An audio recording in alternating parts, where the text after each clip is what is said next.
Is XCP-ng the home server OS I've been missing my entire life? I've used plenty of operating systems in my home lab, from Proxmox, TrueNAS, Open Media Vault, Unraid, and off-the-shelf stuff from Synology, Asus and TerraMaster. But there's one that I've been avoiding for a while, XCP-ng. Why? Well, I don't really have a good reason for that, to be honest. So this past week, I've been using XCP-ng and I have some thoughts. First off, what is it? What makes it different from all the others? Well, like most of the others, it is a Linux-based platform, but it's powered by the Xen project, so it's part of a larger software suite. The big difference you'll immediately notice here is that the management UI doesn't run on the XCP-ng install itself. With all other server operating systems, you install the OS, navigate to the IP, and boom, you have full control over your server. Not here. When navigating to the IP after installation, you're greeted with a page to install Xen Orchestra. Xen Orchestra is the management UI that runs separately from your actual server. But that doesn't mean you can't run it on there, which is what this process will let you do. Now, I'm sure you're confused and wondering the same thing I was. Why are you like this? Let me explain. So XCP-ng isn't really designed to run on a single server. I mean, doesn't mean you can't, but it's just more catered towards deployments with multiple systems running. You'll see this proved further later on. But knowing that, it makes more sense to separate our management UI from the servers themselves. If we deploy 5 servers, we don't want to worry about having 5 different UIs to deal with. We would much rather just have a single management interface that can interface with all of our servers.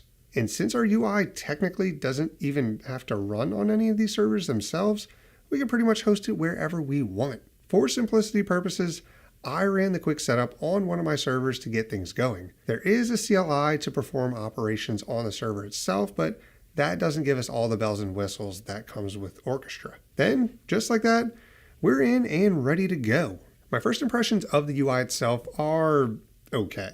It looks like a slightly more modern Open Media Vault and seems to be a bit more intuitive for a beginner than Proxmox. But I wouldn't put it up there with Unraid or TrueNAS just yet. The first thing I did was add my server since it seemed like Orchestra wanted me to do that. But since I'm running 2 XCP-ng servers, I wanted to get my Xen Orchestra instance to see both of those. After successfully connecting, I was set up and all ready to go. Sort of. I noticed that my setup was showing that I had 2 separate pools for both of my servers, or hosts. That's not what I wanted. I wanted a single pool for both of my hosts so that I could easily share resources. My instincts told me that I should go to my hosts and find the option and move it into a different pool. That's not correct. Okay, maybe I have to go to the actual host and do something there. None of this looks right. Maybe under advanced? No, I don't see anything here. Wait, what are all these unlabeled buttons up here?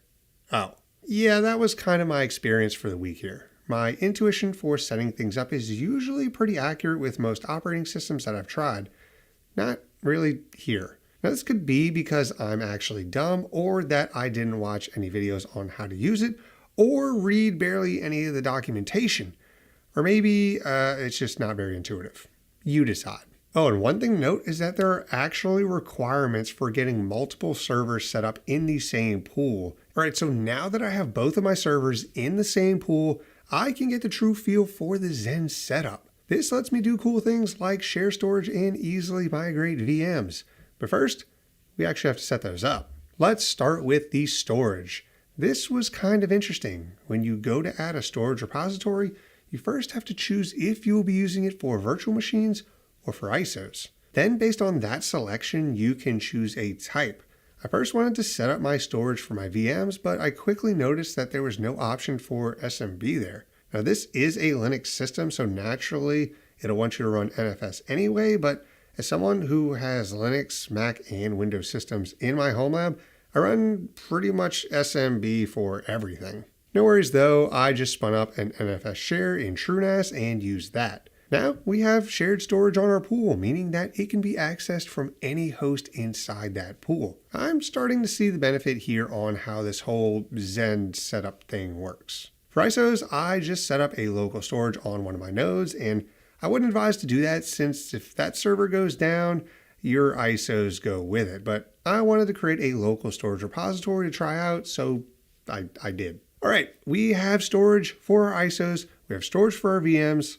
Let's create one. I actually like the VM creation process here. You can select a template, which just autofills some suggested options based on the OS, which is pretty neat. I spun up an Ubuntu desktop VM because I'm a basic bitch. I'm using my NFS shared storage here as well as a pool-wide network, both of which will allow us to live migrate this VM very easily between hosts. Going into advanced options, we can see things like auto power on, CPU waiter priority, memory ballooning, using a vGPU if you have that set up, and one extremely cool feature, the ability to create multiple VMs at one time. Turning the feature on and selecting how many I want to create will just spin up that many versions of this machine. That's actually awesome.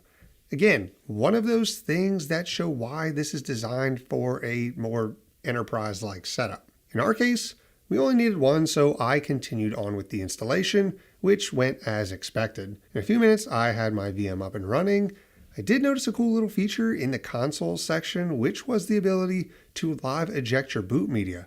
I don't know of other systems that actually have this feature unless I've missed it, but it's pretty useful for when you first install your system and it requires you to remove your boot media. All right, at this point, we have our storage set up. We have a VM. The next step is to set backups. For some reason in here, backup storage is called remotes, and it's not in the storage interface. It's under settings. And even stranger, the process for creating an NFS mount is different than when creating one via the storage repository.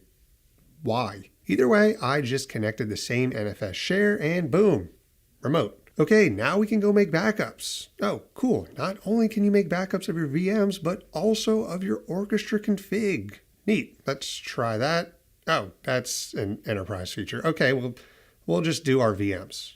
Wait, really? That's right. The ability to back up your virtual machines is paywalled. Well, if you go to the pricing section for Orchestra, you'll probably notice that even the cheapest tier outside of the free one is way too expensive for most home lab users. However, it's open source software that you can compile yourself and run.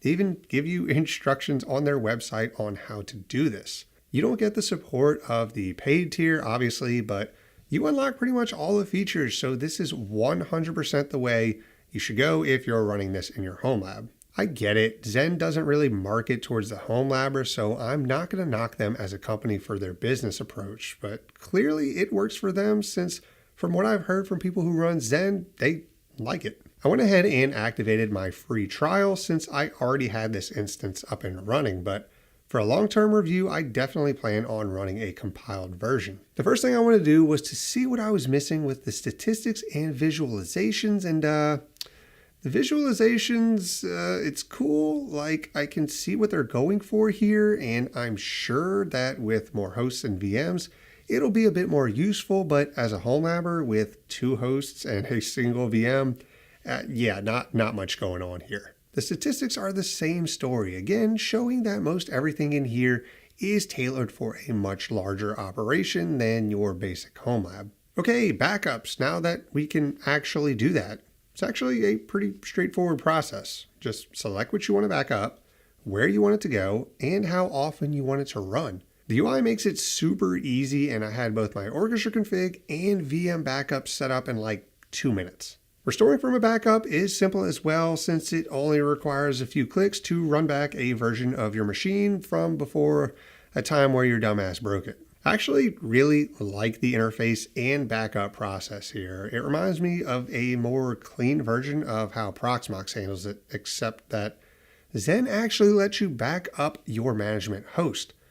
Proxmox, get your shit together. Give us a proper host backup. Now, there are a bunch more features that you get with the paid tier, but a lot of them are way more than what any home labber would need, so you can go check those things out on your own. But the last thing I wanted to check out was the ACLs, and again, clean and simple. You have the ability to set up a user group and assign appropriate roles to that group for all sorts of things like pools, SRs, VMs, and hosts. And since I'm the only one who really does anything in my home lab, for now, I don't really need this feature, but it's good to see that it's an easy setup for those that do. So overall, I actually really like XCP-ng. After getting past the strange UI choices and figuring out where everything is, it's actually not that bad to use. It is missing some major things that home labbers would want, like setting up storage shares and proper container management though. This makes sense for the most part since their target demographic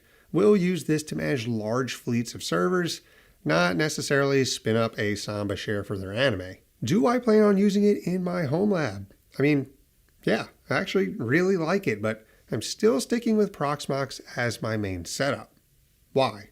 Well, because I like Proxmox and I can pretty much do everything I need in a Proxmox cluster. For a large business, I could see this being awesome though.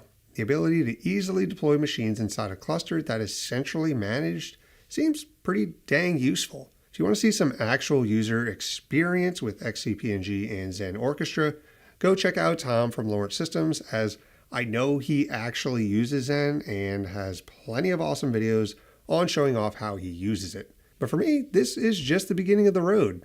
Let me know down in the comments what you think, or maybe what I should try next. Well, that's all I have for you today.